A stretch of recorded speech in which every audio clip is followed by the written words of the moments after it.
Small intestine in man consists of duodenum, jejunum, and ileum. Duodenum is about 20 to 25 centimeter long, which leads into jejunum and then ileum. When chyme passes from stomach into duodenum, its acidity stimulates the release of secretion from pancreas, liver, and duodenal cells. Hepatic and pancreatic secretions are also stimulated by a hormone called secretin, which is produced by intestinal mucosa on entry of acidic fluid from stomach. The acidity stimulates secretin production in duodenum, and secretin is carried by the blood to pancreas, which is stimulated to produce pancreatic juice. Secretin also inhibits gastric secretion.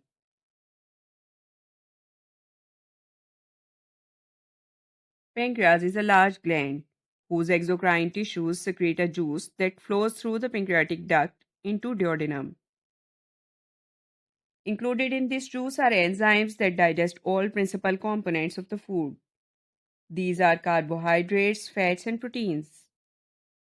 Carbohydrate digesting enzyme is pancreatic amylase, which digests starch into maltose. Fat digesting enzyme is lipase, that hydrolyzes a small percentage of fats into fatty acids and glycerol. Like pepsin, trypsin is also secreted as inactive trypsinogen, which is activated by enterokinase, an enzyme secreted by the lining of duodenum. Trypsin splits proteins into peptones and polypeptides.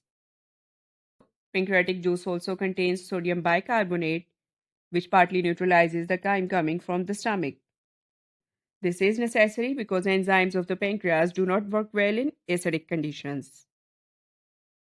Liver secretes bile, which may be temporarily stored in gallbladder and released into duodenum through the bile duct. The bile is green, watery fluid. It contains no enzymes, but its green color is due to bile pigments, which are formed from breakdown of hemoglobin in liver. The bile also contains bile salts, which act on fats and emulsifies them.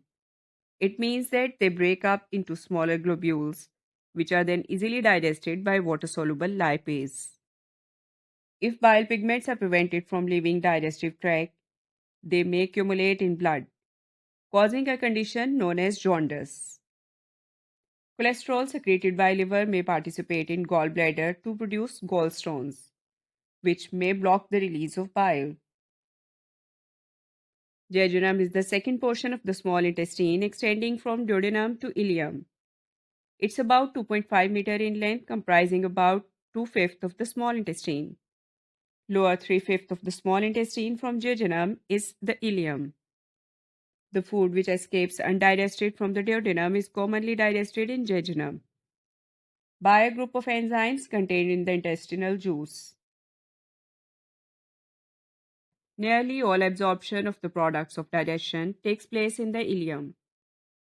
The internal surface of ileum has many folds, which exhibit velvety appearance due to presence of numerous finger-like outgrowths called villi. Each villus is richly supplied with the blood capillaries and a vessel called lacteal of lymphatic system, with a covering of epithelial cells. Electron microscope reveals that these cells have countless, closely packed cylindrical processes called microvilli. The total area of absorption becomes incredibly large due to enfolding villi and microvilli. Simple sugars and amino acids are absorbed by diffusion or active transport into the blood capillaries through the microvilli. Some of the fatty acids and glycerols are also absorbed into the bloodstream. However, a large proportion of fatty acids and glycerols enter the epithelial cells of villi, where they recombine into fats. These fats then enter the lacteals. Proteins present in the lymph vessels combine with the fat molecules to form lipoprotein droplets. These pass into bloodstream via thoracic lymphatic duct. The lipoproteins are subsequently hydrolyzed by blood plasma enzyme and enter body cells, where they may be used in respiration or stored as fat in liver, muscles, or under the skin.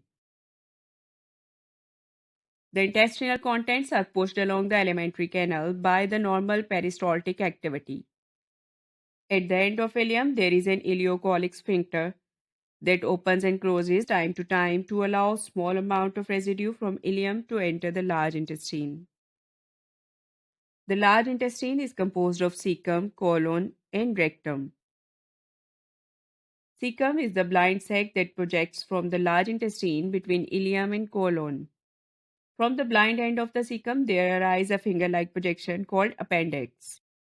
The appendix sometimes gets inflamed due to entrapping of the food, causing appendicitis, which has to be removed surgically in many instances. The material that passes from the small intestine to the large intestine contained a large amount of water, dissolved salts, and undigested material. Water and salts are absorbed into blood, while undigested material is rejected as feces. The fecal matter contains a large amount of bacteria, plant fibers, sloughed off mucosal cells, mucus, cholesterol, bile pigments, and water. Large intestine also harbors a large population of useful bacteria that synthesize some vitamins, especially vitamin K, which are absorbed in blood. If the absorption of water and salts does not take place due to infection, drug action, or emotional disturbance, a condition known as diarrhea occurs. If this condition is unchecked, dehydration develops. The other extreme condition is constipation, which is caused by excessive absorption of water.